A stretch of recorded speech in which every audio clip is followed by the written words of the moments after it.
Commandment number 5, the favorite commandment of all time, the one that everybody talks about, actually the one that nobody talks about. Verse 12, honor your father and your mother. Woo! Doesn't that excite you? It excites me because I don't live at home anymore. Just kidding. We ask ourselves the question, God, okay, let's get on the same level. I know we never can, but let's just try. You had 10. That's it. And you put this one? Honor your father and your mother. Have you ever thought that? Don't raise your hand. Should be okay. Well, some of y'all did, sorry. Honor your father and your mother. Man, I don't know about that one. I don't know. Let me read something to you. It might scare you. It scared me. 2 Timothy chapter 3, verse 1 says this.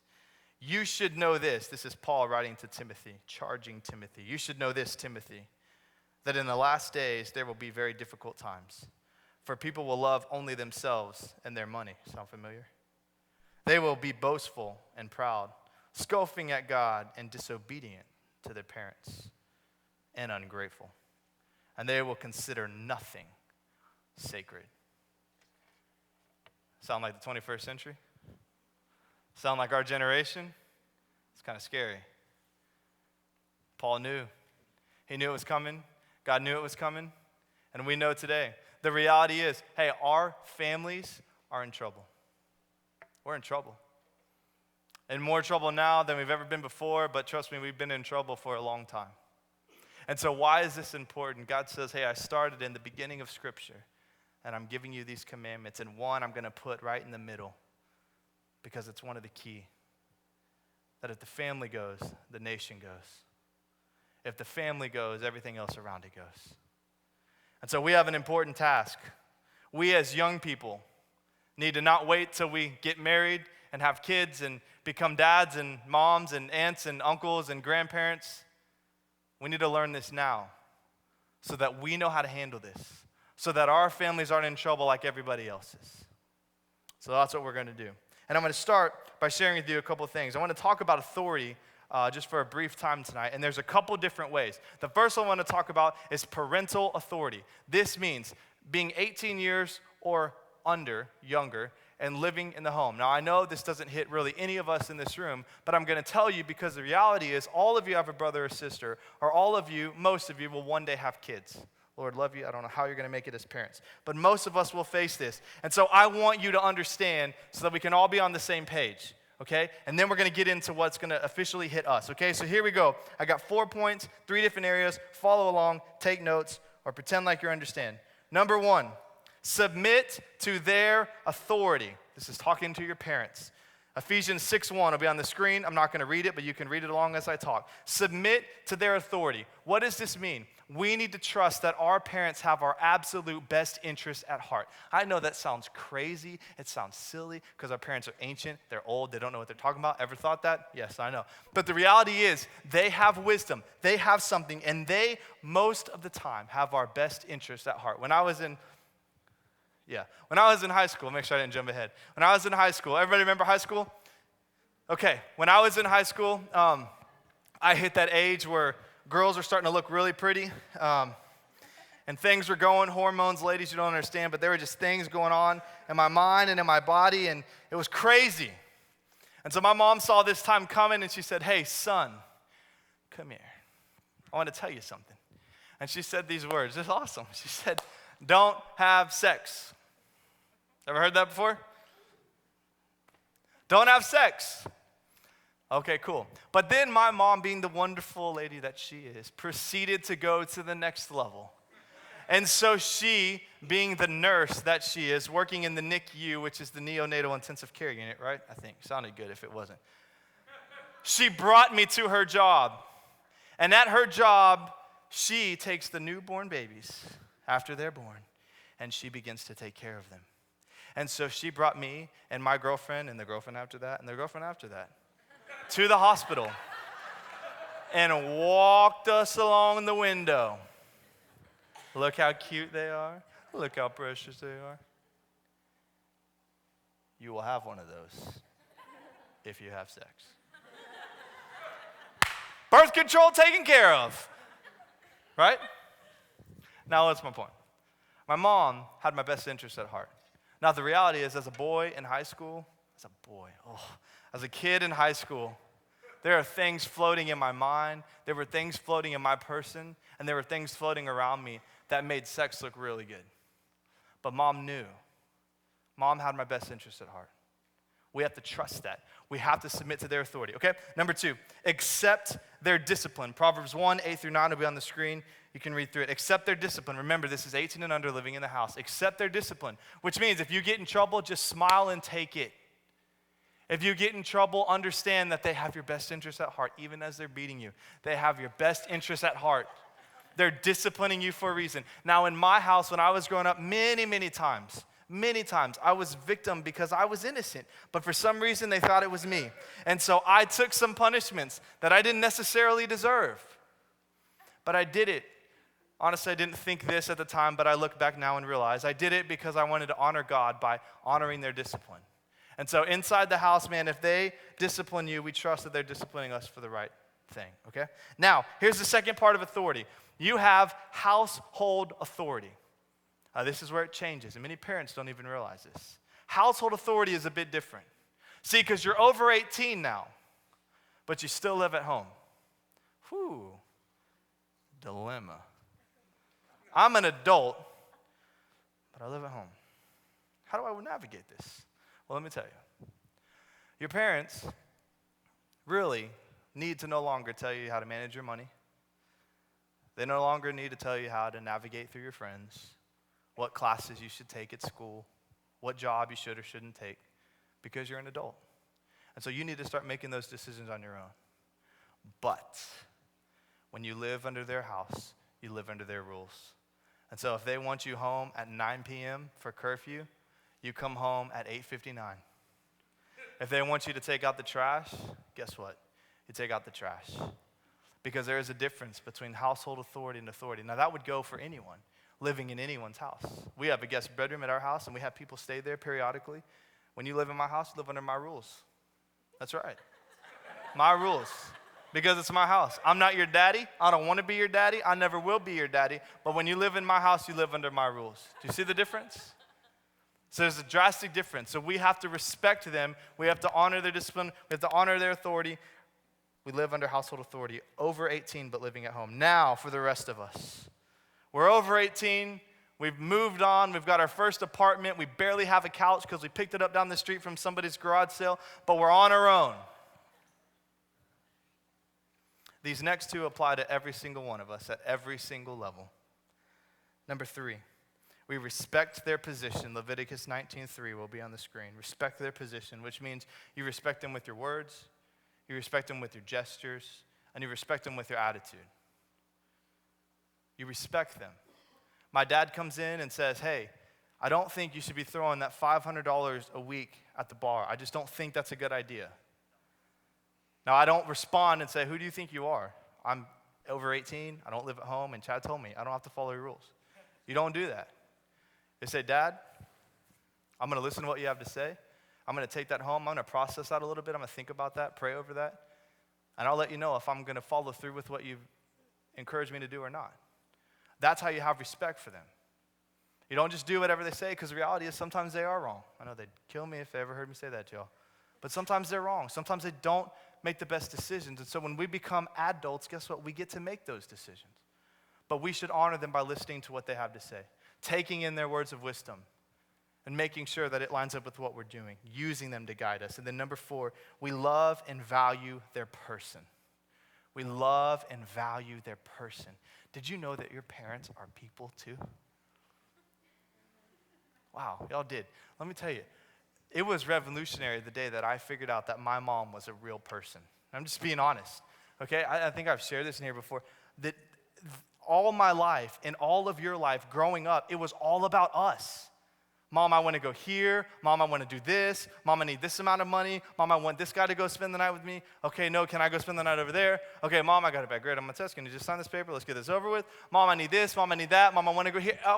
It was all about us.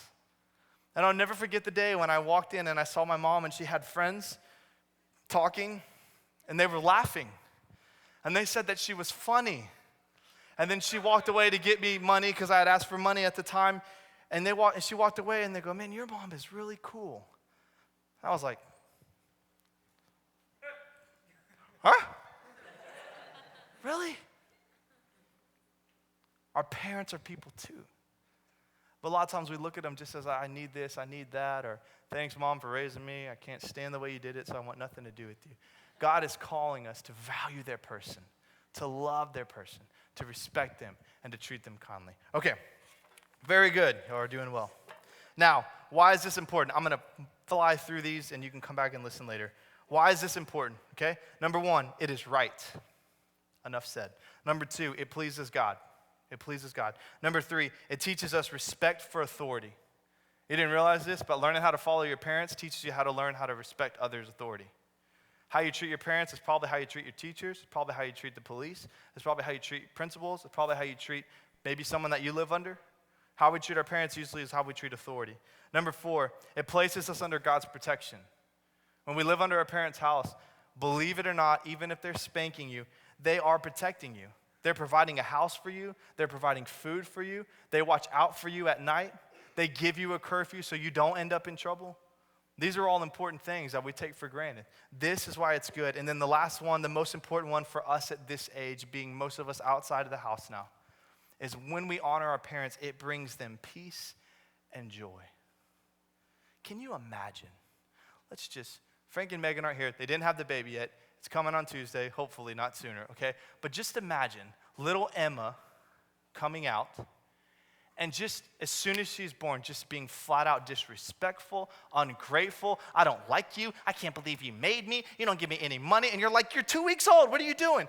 Can you imagine how they would feel, how Megan would feel lugging that little thing around for 9 months? Miserable. But when a kid honors and loves and respects their parent, oh, it's totally different. There's joy and there's peace in their life because of how we treated them. Does that make sense? Huge, huge. All right. Last thing, there's a promise attached to this, and I made a mistake earlier, or the first week, when I told you there was a promise attached to one of the other commandments. I lied. I'm sorry. Forgive me. We're all sinners. But this is the only commandment with the promise attached to it. And it says this: honor your father and mother, then you will live a long, full life in the land the Lord your God is giving you. Let's ask you a simple question. Have you ever seen someone be disrespectful, abandon, or run away from their parents and live a prosperous life? Just think about it. Think about high school. Think about maybe the first year or two of college. Have you ever seen someone just flat out ignore the parents, disrespect the parents, take off, and live a prosperous life? I never have. I mean, if the circus maybe is prosperous, maybe they made it. But other than that, it just doesn't happen. It doesn't happen. This is true. God is saying if you honor your father and mother, you will live a long life, a full life in the land that God has given you. That same promise is true for us. If we honor our parents, even if you haven't done it for 21 years of your life, you can start tonight. But when we honor our parents, it blesses them and it blesses us. It changes everything. Doesn't make life perfect, but it sets you up for an incredible future following after him. All right. Commandment 6. Verse 13. You must not murder.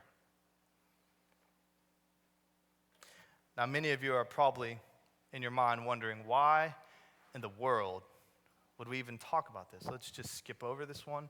I don't have a gun. He or she doesn't have a gun. I think we're good, right? Murder is not an issue. People told me that, by the way, just so you know. So on Facebook, you can go to my profile and you can see who actually posted that. But there's a reality here. There's a big reality here. That murder is closer than you realize. Don't freak out, not in this room. But murder is closer than you realize. Sorry, I saw that going totally different when I wrote that down. The reality is there's a lot of different things that fall under this umbrella of murder. There's a lot. Tonight we only have time to talk about one, but before we do that, I want to explain to you something. There's a difference between to kill and to murder. There's a difference between to kill and to murder. To kill would be, we'll use this example, there's quite a few, but we'll use a car accident as an example. You're driving down the road, it's raining, it's slick, you lose control. You're not speeding, you're not doing anything wrong, you simply just lost control. Your car begins to spill, or begins to spin, it runs a red light, it hits another car head on. The person in the other car dies. They were killed at your hand while you were driving. That doesn't make you a murderer. It was an accident. It was innocent. It was not intentional, which is the key word. It was not intentional. Murder, on the other hand, is different. Murder is the intentional killing of an innocent life. The intentional killing of an innocent life. Now, I want to give a little tidbit here. I don't think anyone in this room has a King James Version Bible. Probably not. But if you do, I want to just share this with you because it, as far as I know, is the only version of the Bible that says, thou shalt not kill. Every other version says, thou shalt not murder. This is very important. Okay? Now, here's the deal. The King James Version was written a very long time ago, back in the 7th century, in a time when that language was becoming archaic as it is. And so that language, those words had multiple meanings because the vocabulary hadn't developed like it has now. And so in that time, the people were expected to understand what it meant when it said, thou shalt not kill. So how do I prove this to you? I just want to show you. The Hebrew word, I don't ever do this. I don't think I've ever done this in my life, but I'm going to tell you this. The Hebrew word in the Bible, translated from the original text, and when it says, thou shalt not, this is the word. It's called rat-sach. Okay? I know you don't care, but I'm telling you anyway. It's called rat-sach. And it's translated in this: the intentional killing without cause. Intentional killing without cause. And I share that with you just because I want you to understand that I can stand up here and I can boldly tell you that to kill and to murder are two completely different things. And without a doubt, what the Bible, what God is talking about in this context is to murder. Now, where am I going? There's many areas we could talk, but I want to talk about one. Tonight, what I want to look at is abortion. I want to look at abortion. I'm going to explain to you why. I'm going to show you some statistics that I think you need to hear. And then I'm going to leave you with something that I desperately want you to understand. So I want to start with the statistics. 42 million worldwide every year. 42 million babies are aborted every year worldwide. 1.37 million in the United States alone. 84,610 in Texas alone. And 18,107 babies are murdered in Harris County in 1 year alone. That is 50 per day. Today, 50. 60, how is this relevant, you ask? 60+% of these, of all 42 million, are done by women in their 20s. So this is very relevant. And even worse, 1 in 6 ladies are born again believers. 1 in 6 born again believers. This is a massive problem that stretches worldwide all the way into our back door. Harris County, 18,000 plus, 50 per day. I want to walk you through statistics by week. This may be overkill, but I want you to understand. There's going to be some pictures on the screen. If you don't like it, just turn away. 52% of all abortions occur before the 9th week of pregnancy. This is a picture of week 6 and week 8. Does it look like tissue? 25% happen between the 9th and the 10th week. 12% between the 11th and the 12th. 6% between the 13th and the 15th. 4% between the 16th and the 20th. And 1% of all abortions, by the way, that's 16,450 a year. 1% happen after 20th week of pregnancy.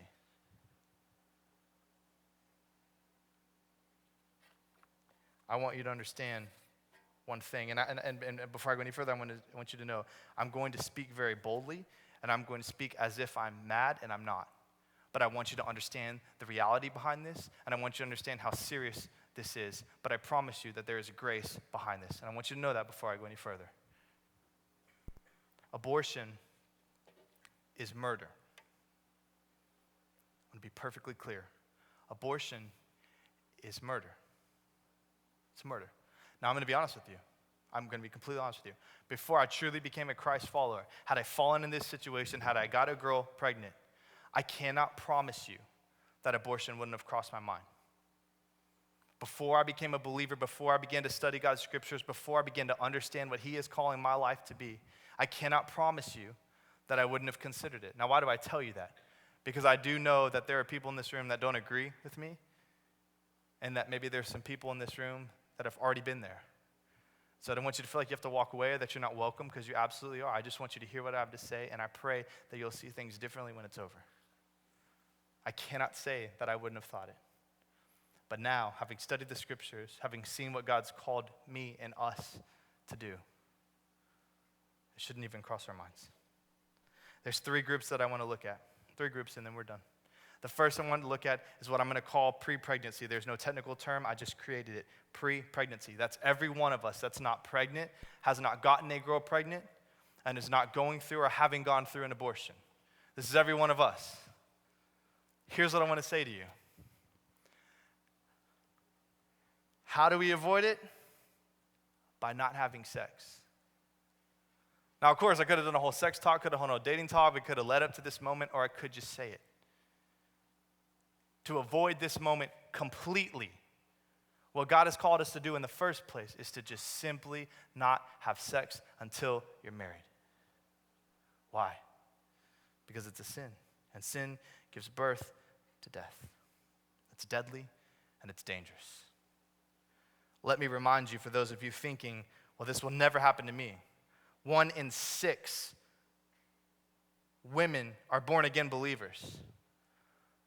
I can almost promise you 1 in 6 women said that will never happen to me.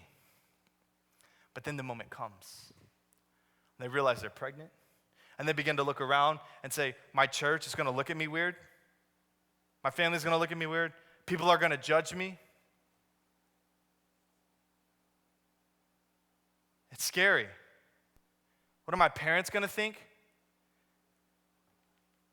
How am I going to tell my boyfriend? And all of a sudden, something that was so never an option quickly becomes something that makes sense. Don't think it can't happen to you. Don't think it can. Second group. Those that maybe are pregnant, maybe considering abortion, maybe more practical, you know someone in your inner circle that is right in this. Here's what I want to say. Jeremiah 1, verse 4. It says, the word of the Lord came to me, saying, before I formed you in the womb, I knew you. Before you were born, I set you apart. I appointed you as a prophet to the nations. Now, not every one of us are going to be a prophet, but I can promise you one thing.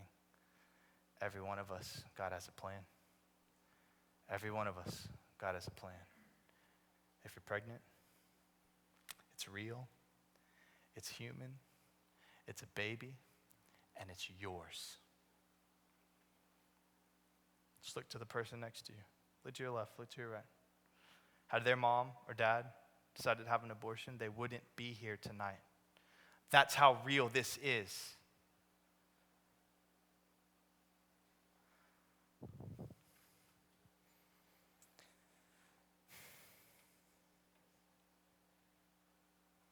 With that, I know, I can't even imagine how scary it would be to be in your shoes if this is you.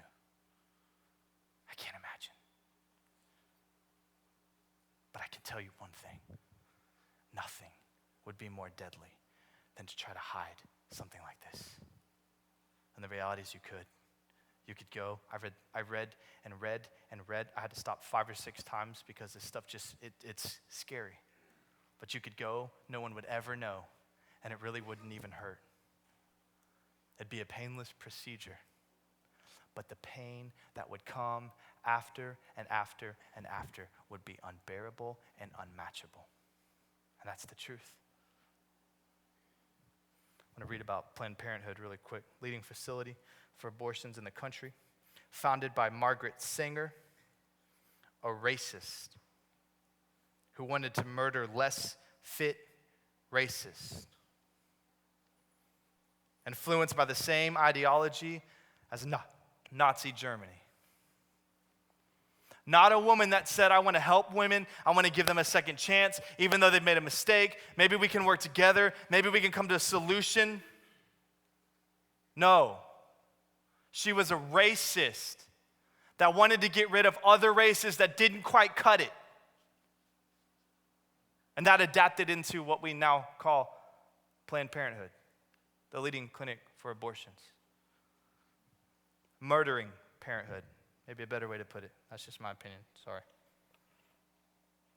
As I was preparing, there were a few people that I sought some advice from, some guidance from. As a man, I haven't even been close to being in your shoes, and I don't pretend to be. But I asked Rachel, who read our scripture here tonight. She is the mother of a beautiful daughter named Kylie. I asked her if she could just share with me a little bit of insight, a little bit of that moment. Being pregnant, that decision, what do I do? Do I keep it? Do I get rid of it? And this is what she sent me. I remember sitting at my friend's house with her mom, and she offered to help me with having an abortion. I knew I could have gotten one so easily. No one would have ever known, except for God. It weighed heavy on my heart, thinking about my life and how just a week before I was picking out my college apartment. And now I was deciding between going on with the life I have looked forward to, living my entire life, or giving it up in order to give life to my child. At the time, every friend and every reason pointed to saying no to my child and yes to myself. But I knew better, and God expected better of me. My entire pregnancy was hell, and even now, it's one of the hardest responsibilities I have ever had, but God blesses those who obey.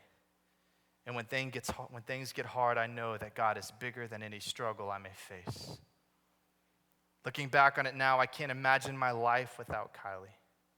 Sitting as a senior in high school, I would have never been able to fathom how I could ever have a child, but now I can't even imagine living a life without her. She is my sole purpose for living and a constant reminder of how real God is. Nothing in life is easy, especially having a baby. But now I see that not only did I give life to her, but God gave a new life to me that I would have never been able to experience had I never had her. Ladies, friends of ladies, guys, nothing is easy when it's the right thing to do. Nothing. Nothing. I could line this stage. I almost did. 6 to 8 girls in their 20s that are moms, that had to make that choice. And you know what they would all tell you? They'd say the same thing. Having a baby as a single mom is the hardest thing you could ever do. But not one of them would change a thing. You know what's sad though? Can I be honest with you? You know what's sad? There's not one guy that stands next to them. Not one.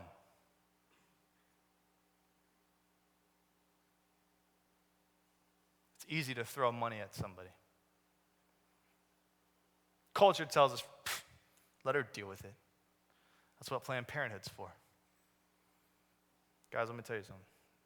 Look me in the eye.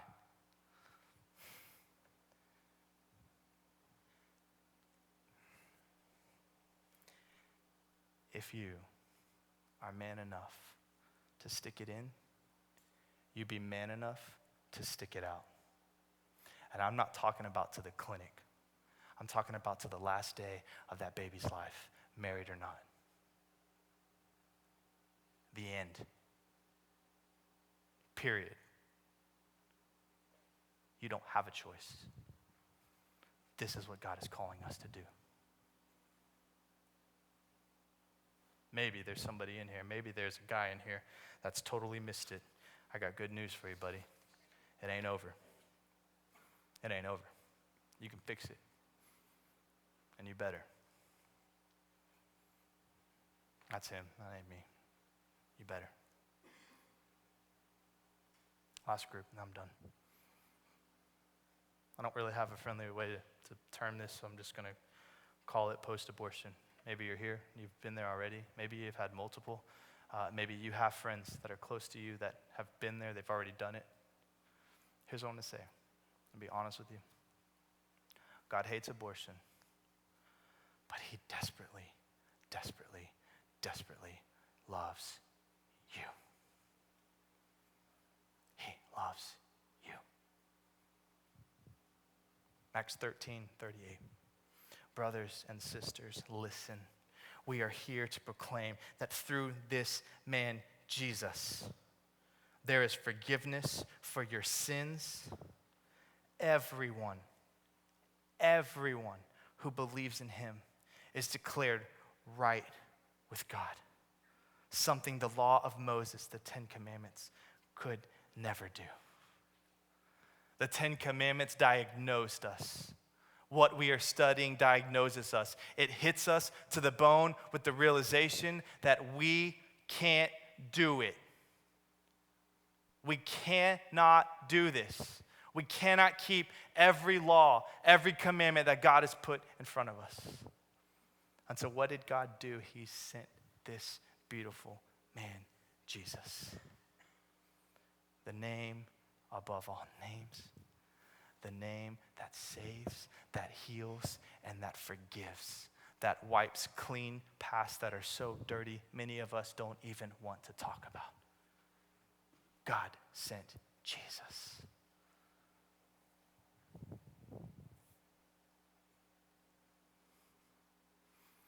That's the gospel. Not a single one of us in here are free without him. Not one of us. No one's perfect. I'm just as dirty as you. In God's eyes, every sin is the same. All of us in here, we're either murderers, liars, Sabbath unkeepers, vain name takers, God haters. All of us in this room are dirty and trash. But God says, I have a solution. I'm sending him to you, and his name's Jesus. I don't know where you're at. I don't know where that lands on you. But let me tell you something tonight. Don't you dare leave without understanding what that means and what that looks like.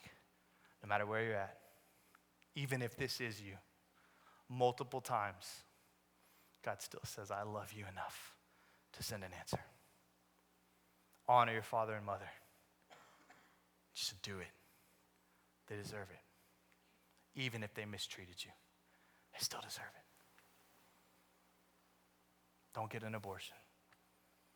It'll seem like a quick fix, but it's not. It's not. I promise you it's not. And it'll bring pain down the road that's far worse than having a beautiful baby boy or a beautiful baby girl.